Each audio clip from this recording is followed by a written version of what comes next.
I think it got to me the most when I looked and saw the red roses of Mrs. Kennedy in the kick bucket there at the head of the table. And there his blood was still dripping on it. I felt helpless. I wished we could have done more. I mean, here we had trained all our lives and we'd lost the President of the United States, and nobody wanted to be around. And Mrs. Kennedy came in, and she stopped and kissed his great toe. And then she went on the right side to hold his hand. And at that time, she took her ring off and put it on his small finger. And then he was wrapped in a sheet, and we placed him in a coffin. But before we did, I looked at the wound again. I wanted to know and remember this the rest of my life. And the rest of my life, I will always know he was shot from the front. This bullet to the head was beyond a doubt the fatal wound, which is clearly seen in the Zapruder home movie. However, the film is not as conclusive on the crucial issue of the bullet's direction.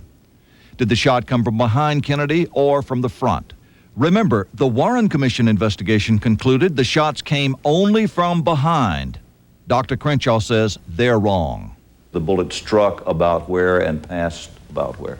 From here through. And taking out the back or the occipital part, the back of your head. This was gone, in our view, and that's the reason we could see the cerebellum. Had the bullet come from the back, what would have been the difference? It would have been much different. It would have gone a little more anterior and be a bigger blast area. Right. The second wound? The second wound was here in the throat, right above the necktie. It was a small opening, very small, 3 to 5 millimeters, about the size of your little finger. In a slow-motion study of the film, President Kennedy grabs his throat with both hands, reacting, Crenshaw believes, as if he is shot from the front. At first, most of the doctors working on the president believed the small neck wound they observed to be an entry wound from the front. But a later autopsy from Bethesda Naval Hospital showed another previously undetected wound in the back, which the Dallas medical team had not found. This discovery made the Parkland doctors less certain in their initial conclusion that the shots came from the front. Dr. Charles Baxter, a senior member of the surgical team, believes it's impossible to tell the direction. Could it have been a bullet wound that came from the front? Well, I think it could have, as well as from behind. Because the wound in the back and the wound in the front were essentially the same in appearance, both of them look like entry wounds. Bullets, as they go in, begin to tumble, spin, and when they come out, they explode, so that the exit wound is always much larger and a lot more tissue damage. So what would appear clinically as an entry wound became question mark. Right. And that's the way it still stays today in my mind. Compounding the mystery is this photograph of the government's autopsy, showing a gaping wound in the president's neck. A tracheostomy incision was done at Parkland over the site of the bullet wound. Crenshaw says someone tampered with that wound after he last saw Kennedy's body, making it larger to resemble a bullet exit wound. Look, this is the size of the tracheostomy tube. Incision was made and then placed in. This large part, this flange, stays outside. So it was a small wound, about the size of the instrument that you Right. saw. An inch to an inch and a half, maximum. This wound, and described in the Warren Commission, was almost 3 inches wide. Double the size. Double. Is it possible that the doctor working to put this in, what may have been already a bullet wound, made the incision too large? Oh, no. No, Perry was an artist with the blade. He was one of the best trained technical surgeons. But it seems almost incomprehensible that a team of highly intelligent, highly trained doctors could be standing over the President of the United States and see wounds that you say came from the front, and yet the official government story is it came from the back, and wait this long to break the silence. Intimidation, fear, and career-mindedness. Those were the factors. Exactly. But again, you have to understand the time in 1963. The people that were with this country were telling you what to do, how to do it, and I think the feeling was we went along to get along. Now semi-retired, Dr. Crenshaw has written a book breaking nearly 30 years of silence.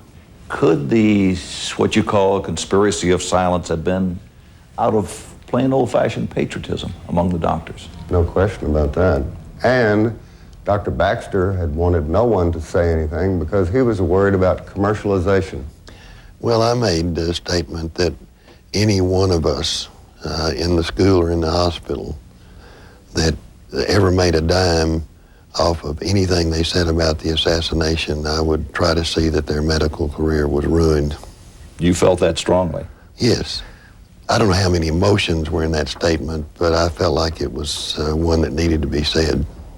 That's the reason I waited so long. I waited until I felt I'm at the end of my career. I don't fear my peers because I think they believe it too. This is the basement floor.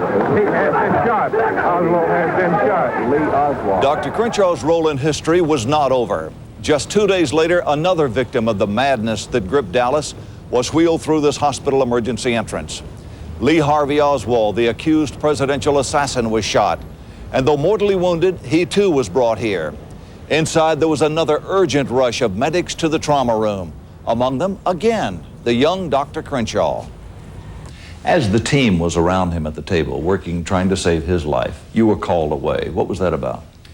The nurse came and tapped me on the shoulder and asked if I would take the phone call. And I picked up the phone, and it was like thunder, like God was talking. He said, "This is the president, Lyndon B. Johnson." I said, "Yes, sir." And he said, "How is the accused assassin doing?" I said, "Well, he's critical, but right now he is holding his own." He then said, "I want you to take a message to the operating surgeon and have a deathbed statement from Oswald." Oswald died on the table without saying a word. Could LBJ have made the call? The answer is yes. 2020 has obtained copies of White House logs from November 24th, 1963. LBJ was in Washington attending church when Oswald was shot at 12:21 Eastern Time. And at 12:45 p.m., the same time Oswald was in surgery in Dallas, LBJ was first told he had been shot by Secretary of State Dean Rusk. Moments later, LBJ, according to historian William Manchester, said to Robert Kennedy, quote, "We've got to do something. We've got to get involved." President Johnson then had 15 minutes to make a call to Dallas before going outside to be with Mrs. Jacqueline Kennedy for the procession to the rotunda, where the late President Kennedy would be lying in state. However, there is no official record of this phone call. What could it all mean? If LBJ were on the line to Dr. Crenshaw demanding a deathbed confession, it means the new president was moving quickly to wrap up the case along government lines. How much of that was in the Warren Commission information? None. None at all? I never talked to the Warren Commission. No one knew ever that Lyndon Johnson called Parkland. Today, at the School Book Depository Museum, among the exhibits, is a display of a few sketches of the Kennedy autopsy, along with the official explanation that the wounds were from bullets fired only from the rear. What was your reaction when you saw the results, photographs and the sketches from Bethesda, the autopsy done there? It was beyond disbelief for me. I could not believe that a real pathologist would put out something this poorly. Was this the same man you saw as far as John Kennedy, the same body that you observed? Not from the pictures that I saw. And I put him in the coffin. So you say their report in effect is a fraud? I say that it's wrongly done, and the way it was done, maybe they were directed to do it that way.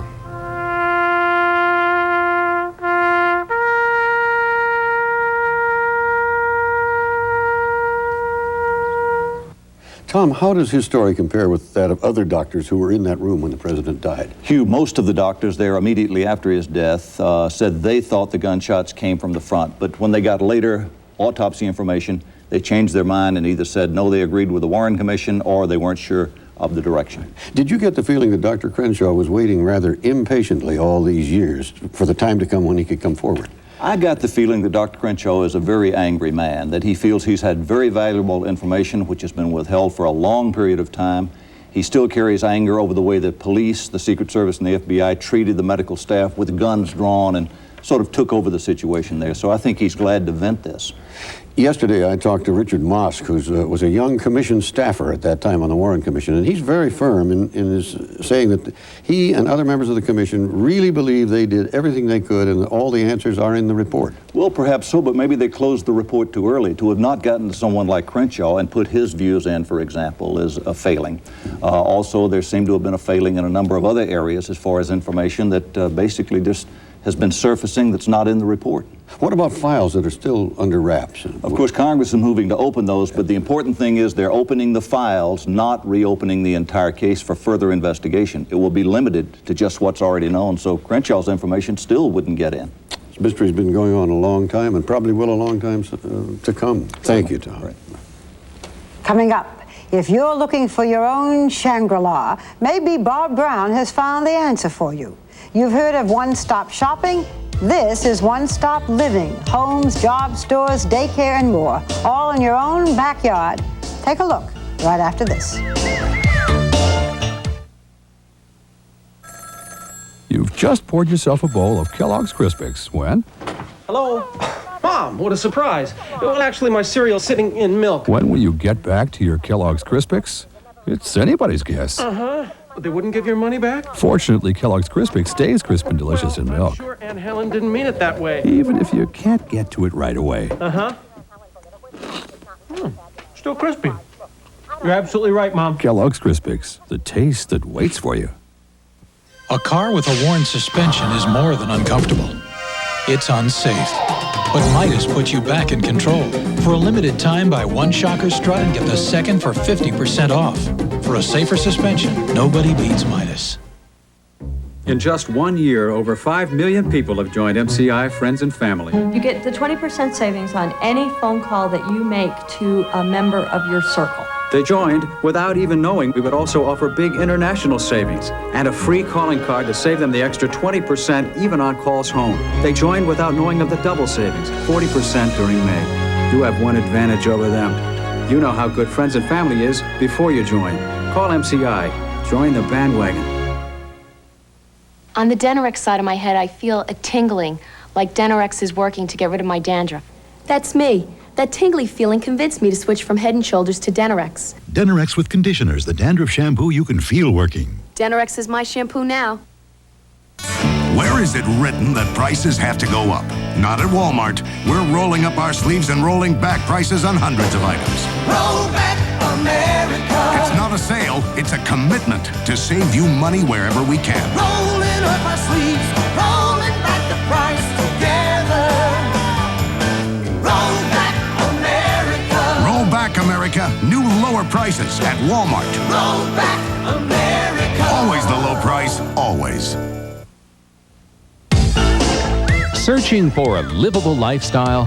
Quit driving yourself so hard. This planned community is a world unto itself. Would you fit in? Find out when 2020 continues. It's tax time. Who are some of the world-class tax evaders? Perhaps the biggest tax chiselers in America. It's a mega scam. As a group, they're cheating more than any group probably in the history of our country. How did they get away with it? We'll show you on Primetime Thursday. Last month, we were on our biggest job when a bad storm started moving in. I found a phone. Too bad I couldn't find my calling card. So I got a calling card from US West. Now I can call from anywhere with no access codes or long ID numbers to memorize, just 4 numbers I choose. That's so simple, I don't even need to carry a card. Now calling to update our schedule is the easy part of my day. Call for your free US West Communications calling card, the card you don't even need to carry. US West, making the most of your time. This is a 9 News Update.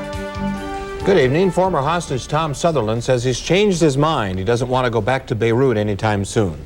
And it was nerve-wracking for a few moments today as a twin-engine plane made an emergency landing at Jeffco Airport. Our weekend weather may include near record-breaking temperatures for tomorrow. And I'll have all the NBA highlights, and we'll hear from Shaquille O'Neal, who has decided to turn pro. More after this. Let's go skiing now. Let the summer show you how. Come on, ski the summit with me. Let's go skiing now. Let the summer show you how. Come on, ski the summit with me. Come on, ski the summit with me. More on 9 News at 10.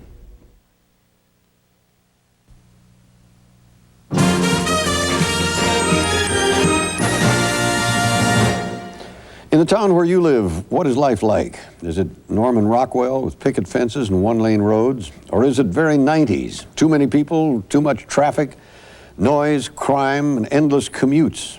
Regardless of what your situation is, many people seem increasingly frustrated with America's cities and towns and suburbia.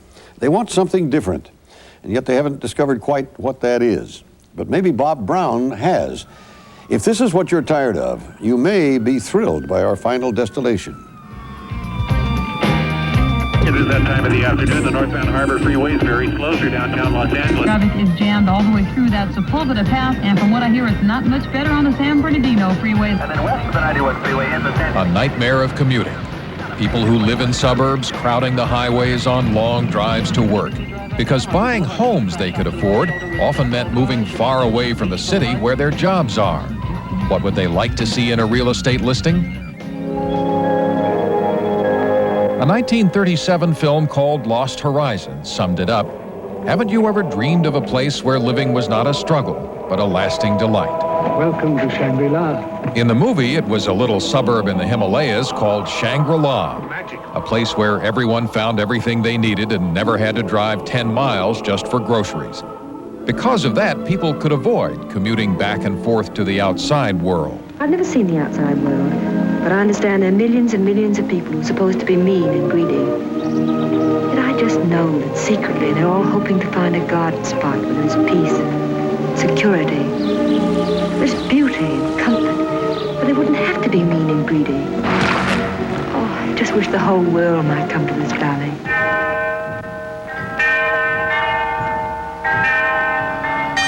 Do you actually walk to the supermarket on occasion? When I need a few items and I want to get out, get some exercise, it's a pretty walk. And if it's a real beautiful day, why drive? And, Melanie Nelson is a Southern California resident who helped guide me through the place where she lives, a place where goals aren't all that different from the ones in Shangri-La, where people can find what they need within their own communities, where they follow a system of footpaths behind their homes that often takes them through their community in an unheard-of fashion in California without a car. You just follow the path and you can get up to the market, or right now we're coming to the daycare right over here. So you just walk on the path and you meet people sometimes when you're walking and you feel safe. This daycare center, as I have it, is about 45 seconds from your back door then. That's right. So I'll just walk her down, or even her older sister could take her to daycare. So it's fantastic. I don't even have to get into a car. It's called Rancho Santa Margarita, and while at first glance it may look like 1,000 other California suburbs, residents and developers say it's different. The idea was to make this suburb as self-sufficient as possible, to make it a planned community. So when planners sat down to draw up the blueprints, they included not just the usual collections of houses, but locations for businesses and retail shops and recreational areas. 5 schools have already been built in this community. Groundbreaking recently took place for a new elementary school. As you walk through, you find that the population is mixed ethnically. About 15% of the people who live here are from minority groups. Approximately what is the price range of units like this? About $140,000, $150,000. It is also mixed economically. Melanie and Bill Nelson, Bill is an area law enforcement officer, live with their 2 children We shopped a lot. in a duplex in this middle-income neighborhood, This is their place. where prices start at a little over $120,000 for a 2-bedroom unit. Overall, Rancho Santa Margarita has more than 30 different neighborhood areas, ranging from those set aside for low-income housing to more expensive neighborhoods where homes sell for more than $500,000. Planned communities aren't a new idea. They're just too complex and expensive to build for most developers. What's bringing them back to the mainstream is the support of local planning authorities who are desperate for ways to keep people out of their cars and off congested highways. I thought Richard Reese is the man who designed Rancho Santa Margarita. Take a map of Orange County and put a dot where every place you go, like to get a haircut, to go to cleaners, to shop, and all that kind of thing, and it's probably 100 miles worth of driving on a weekend. Well, if we can bring all of those kinds of destinations together in this one community, then there's just simply less reason for people to get in their cars. From a distance, you can't tell that this place is supposed to be different. You see a wave of California adobe-style housing that looks like a continuance of the suburb you passed coming in. But if you follow that system of trails behind the houses, you start to get a sense of how the design works. The trails take you just about anywhere you need to go within the development, starting with recreational areas. For instance, if you begin at these housing units near where the Nelsons live, the footpath takes you past a basketball court with a swimming pool on the other side of it and tennis courts just across from the pool. Keep following this trail, and within about 10 minutes you will have crossed one street intersection to the entrance of a large central swimming area called the Beach Club. It's a facility available to all of the 15,000 residents who currently live here. Again, a part of the design aimed at keeping community activities self-contained. Continue past the Beach Club and you're walking around a lake, which until a new town center is built is the focal point of this development. At this end of the lake, there's a small amphitheater for community gatherings and concerts. And over here, if you follow the path for another 7 minutes or so to the opposite side of the lake, are steps that lead up to a plaza area. It is the people gathering place. There's a fountain there. There's food places around that so people can get food and sit in the plaza. And it literally functions as the town center at this point in time for the 15,000 people who live here. So what are the negative elements? The fact that so much acreage in this development is set aside for public space means there's much less private space. You can't help but notice that even the single-family homes costing $500,000 or more are densely packed together with very small yards. They've injected a population of tens of thousands of people in an area up until now was nothing more than a cattle ranch. And there is controversy here. Many people who live outside the boundaries of the development say they can't tell the difference between Rancho Santa Margarita and any other suburb. Bruce Kahn, the president of the Rural Canyons Conservation Fund, says one of the storm drains from Rancho Santa Margarita leads straight down to a regional park and carries the flotsam and jetsam of a lifestyle that is supposed to be self-contained. When you get thousands of people living in the same area, the water runoff is probably one of the worst results that you can look at. Right over here in O'Neill Park, they have garbage that flows through their gutter systems and it picks up tennis balls and tin cans and floods it down into the water system that once was the water supply for the wildlife around here. Kahn claims that the ideals the community represented when developers received county approval simply haven't come true. When these guys came to town, they promised that the traffic would be contained. It isn't true. You stand out right now in the corner of Santa Margarita Parkway on a workday morning, and for hours, thousands and thousands of cars pour out of that community. Planners say the reason Kahn sees such traffic congestion is that the community is less than half finished. Right now, there are 3,500 jobs for the 15,000 people who live here. Planners expect that when the industrial park is filled, traffic flow will be contained. One man who already lives that ideal is Don Francis. Francis is a food executive who has a home in one of the upper-income neighborhoods of Rancho Santa Margarita. You won't catch him among the commuters. In fact, he doesn't even drive his car on a nice day. Dressed in his business suit, he rides a motorcycle from his home to his office, passing along the way the business park which is already in place here. In less than 5 minutes, Francis is at work at International Food and Beverage, which has a 50,000 square foot manufacturing facility in the community for making frozen bread products. 85% of the employees here live within 5 miles of this plant. That was a tremendous fringe benefit moving down here. I was driving 130 miles a day minimum. That was just to get back and forth from home. I was spending $200–300 a month on gasoline Now that we've gotten down here, I bought a motorcycle, my budget convertible. I put 2 miles a day on the car. And I feel good knowing that when it's completed, I'm not all of a sudden going to be fighting a traffic jam to try to get out of my development. People will have a chance to get out of their houses and get away from their TVs. Jack Wins, a retired philosophy teacher who doesn't have to drive to work, says he came here because this community was designed for everyone, not for just the privileged few. Didn't we have something like this a century ago, and didn't they call it small town living, or is this beyond that? I think we did, yeah. And I think that's something that we've lost. The closest we ever came to utopia in this country was the New England village. So this is an attempt to recapture, you know, at least the spirit and vitality of that old village. There is no village council here. This is an unincorporated community governed by the Orange County Board of Supervisors. To the stage, please. Diane, control. But local organizers do work for a kind of independent village atmosphere in these public spaces, sponsoring holiday celebrations and lakeside concerts on weekends. What planners envision as the future here will be a community of around 40,000, almost 3 times the current population. That leaves a large open question. Will so many people living so closely together really make this a valley filled with peace and security, with beauty and comfort? What do you think of his talk about Shangri-La? Do you believe it?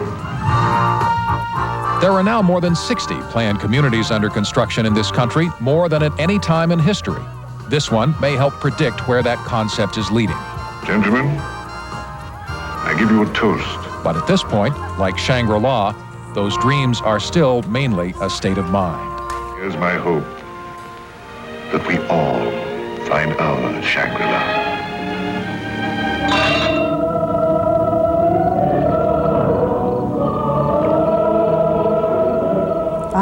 To Shangri-La. You know, this all looks terrific to me, especially living in New York, I guess. But if you don't work nearby, you still have to travel, you know, hours. Still the same problems of traffic, and a lot of people who live around that have complained that it doesn't seem to have abated the traffic at all. The developers say it takes time, maybe 10 or 20 years, to build the kind of relationship between jobs and home buyers that they need there. When you get 40,000 people, it may be too crowded. When you have 15,000, don't you get awfully sick of seeing the same people everywhere you go? Well, it is a lifestyle choice. They say that it's much like a small town, and if you like that, you'll probably like living there. Some people prefer, you know, larger homes and more privacy. Well, at least they're trying, and I guess it's better than just building any which way and hoping it all turns out okay. You're right. They have to start somewhere. Thanks, Bob. We'll be right back. Whoa, he looked scarier 25 years ago. Did I? You looked scared. I don't know. I thought I hit it well for an innocent groom. You were innocent for the 60s. Any regrets? None. You? Just one. What? That I waited 25 years to give you this. The 25th anniversary diamond, a brilliant celebration of the loving marriage. I've got goosebumps. Well, you've given me goosebumps for 25 years. How good is Lipton chicken broccoli rice and sauce? Chopped carrots, crispy broccoli, long grain rice, savory chicken flavor. With a delicately seasoned taste and deep simmered sauce that could only come from Lipton. It's that good. Try Lipton chicken broccoli rice and sauce. When it comes to taking care of allergies, moms and kids don't often agree. Take medicine that works. Take medicine that tastes good. Dimetap. Yes! Pediatricians and pharmacists agree too. For allergies, Dimetap Elixir works as good as it tastes. That's Mommy's little sweetheart.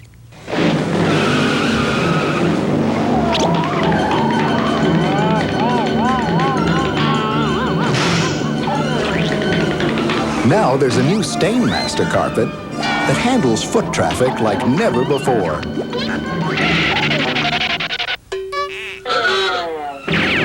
New Stainmaster Extra Life. It stays beautiful longer. Only from DuPont. Now you don't need a prescription to get prescription strength medicine for itches and rashes. Introducing new Maximum Strength Cord-Aid. Now with twice the healing medicine. New Maximum Strength Cord-Aid. Prescription strength without a prescription. A world television premiere. You look like somebody with a story to tell. Victoria Principal. Are you surprised? I never mix business with pleasure. I mean business. Playing 3 different roles. He's dangerous. So am I. In 3 different stories. How do you expect me to give you what we both want? Of mystery and suspense. I'd like to report a murder. I never said anything about killing her. Seduction. 3 Tales from the Inner Sanctum. Sunday at 9, 8 Central. Monday, 140 shots were fired. Some kind of a gunfire or something going outside my house. Relive the Bureau's bloodiest battle ever. FBI, The Untold Stories. Dan. If you do get caught, don't mention my name. Track offense. Halt, please! All the way to the big house. I really should have let you shoot me. On an all-new American Detective, Monday. Last October, John Stossel gave national exposure to a scam that has claimed victims across the country. This week, the story took a new turn. The scam was loans by phone. Customers seeking easy credit were lured by the come-on of First Southeastern Corporation. The promise was that for an application fee of $249, loan approval was virtually guaranteed. Well, thousands paid the fee but never got the loan. John visited the company's office and discovered why customers' calls went unanswered. As you can see, the phones were off the hook. Later, he found the company's president. I'm John Stossel from 2020. I wanted to ask you about this way you're conning people out of money. We're not, and if you'd like an interview or to speak with anyone, I do have representation, and I would prefer anything for the media to be directed to my attorney. You're taking $250 from all these people, and you're not giving them loans. I prefer that you would speak with my attorney. Well, his attorney wouldn't talk to us either. But this week, our cameras caught up with Eisenstadt again when he surrendered to New York authorities. Eisenstadt and 2 others are charged with defrauding some 3,500 consumers of over $900,000. They have pled not guilty. Conviction brings a maximum sentence of 15 years. We'll be right back.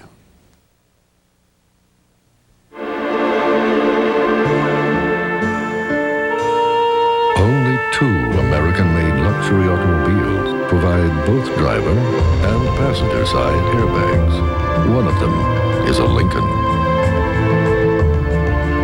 And the other one is a Lincoln. With Lincoln, it's easy to be on the safe side.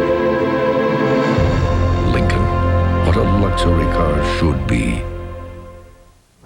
Most eye doctors agree dry, irritated eyes should be treated, and doctors agree dry, irritated eyes can be effectively treated with soothing, cooling Visine Extra. Visine gets the red out. Ordinary pickles are cooked and limp. Not Clausen. They're packed fresh and stored cold, so they're always crisp and delicious. Taste the difference. Cold, crisp, Clausen. We made it! Hey, I couldn't have gotten through physics without you. Yeah, well, you're on your own at college. It's not fair. That's all right. I'm gonna get a job, I'm gonna start working, I'm gonna save, and I'll be in college in another year or 2. Support the United Negro College Fund. A mind is a terrible thing to waste. The West Coast best take off. The road to the Triple Crown heads to California for the Santa Anita Derby, presented by Kawasaki. Saturday on ABC's Wide World of Sports. Monday, while the other guy is fouling, ABC will have you howling. Oh, happy dance! It's 2 hours of non-stop laughs. That's all I've ever wanted. No annoying announcers. No endless instant replays. That is not a bad idea. It's an hour of Roseanne followed by an hour of Coach, the final 4 of fun. Monday. Well, this is going to be fun. I got donuts and everything. Time now for a word about tonight's Nightline. Ted? Barbara, tonight on Nightline, the scandal rocking the United Way. The nation's biggest charity says it has found abuses worse than it first thought, and it blames one man, former President William Aramoni. He joins us tonight. Hugh? That's Nightline after your local news. And that's 2020 for tonight. Thank you for joining us. And remember, we're in touch, so you be in touch. I'm Barbara Walters. And I'm Hugh Downs. And for all of us here at 2020, have a good weekend and good night.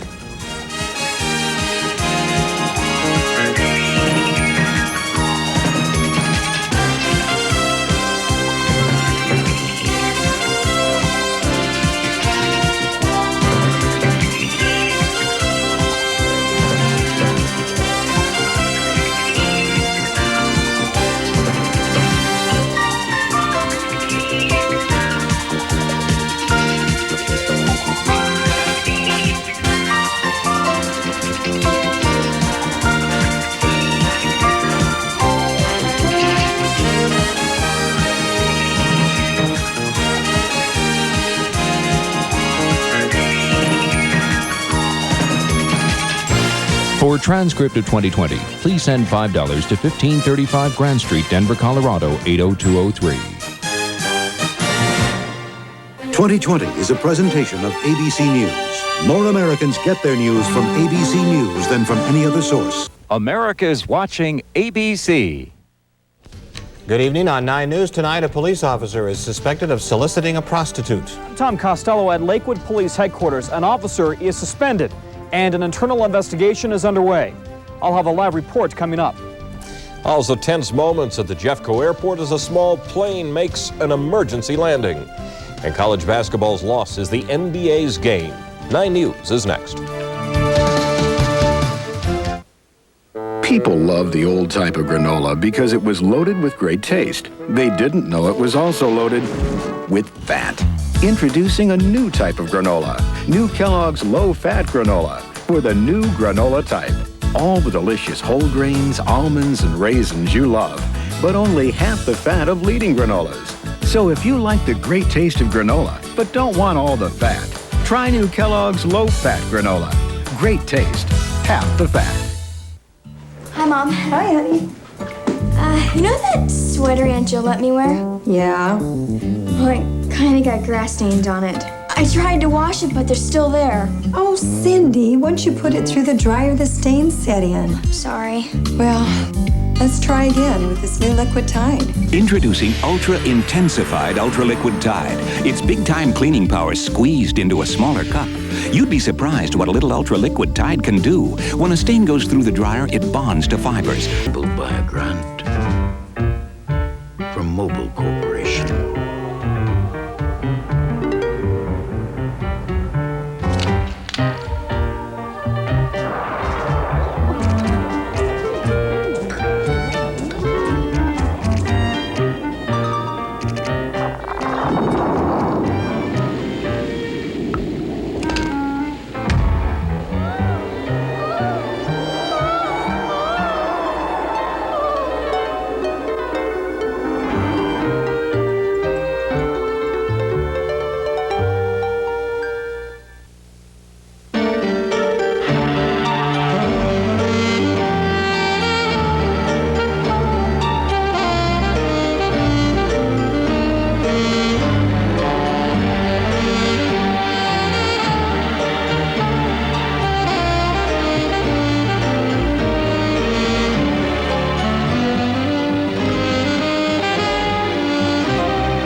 Surely, an unjust fate for a man whose only crime was to lose his heart. Gonna be a dead man. All right, now we have an unstable situation. This guy's obviously on the warpath. She was the only thing between him and revenge. Don't make me have to stop you. Keith Carradine, Kim Greist, Harry Dean Stanton. Payoff. Playing Saturday on the Movie Channel. For only the third time in Oscar history, a movie has won all 5 major Academy Awards. Do not touch the glass. Do not approach the glass. If he attempts to pass you anything, do not accept it. Who's the subject? The psychiatrist Hannibal Lecter. Best Screenplay. Hannibal the Cannibal. Best Director. What did you see, Clarice? What did you see? They were screaming. What does he do, this man you seek? He kills women. I'll help you catch him, Clarice. Best Movie. Go now!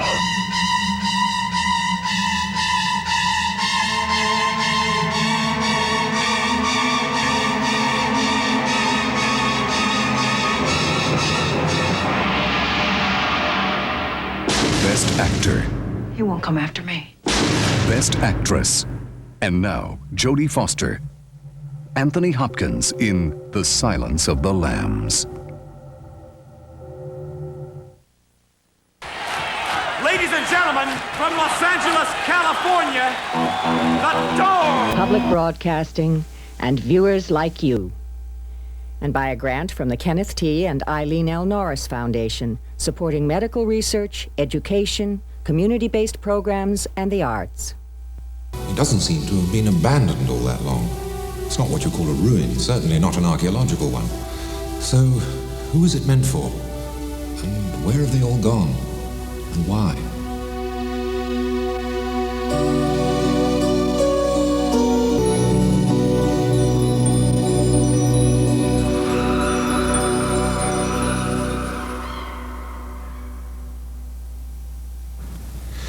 Well, while it may not be all that easy to tell from the inside, I'm sure that if you could see the exterior of this building, you'd recognize it at once as a lunatic asylum. Madness is made possible by the Corporation for Public Broadcasting and viewers like you. And by a grant from the Kenneth T. and Eileen L. Norris Foundation, supporting medical research, education, community-based programs, and the arts. Video cassettes of this program can be purchased for educational use only by calling 1-800-328-PBS1. Home video sales are not available through this offer.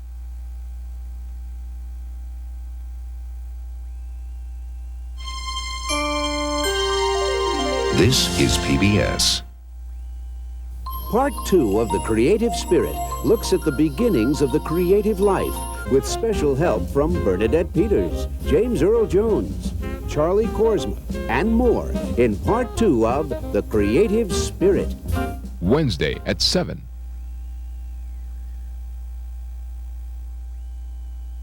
Promotion assistance for Channel 6 is provided by BenchAd, the Bench Advertising Company, a community-oriented corporation. Next time on Nova, heart disease, the #1 killer, more deadly than all other diseases combined. These 4 men are fighting back with an experimental treatment.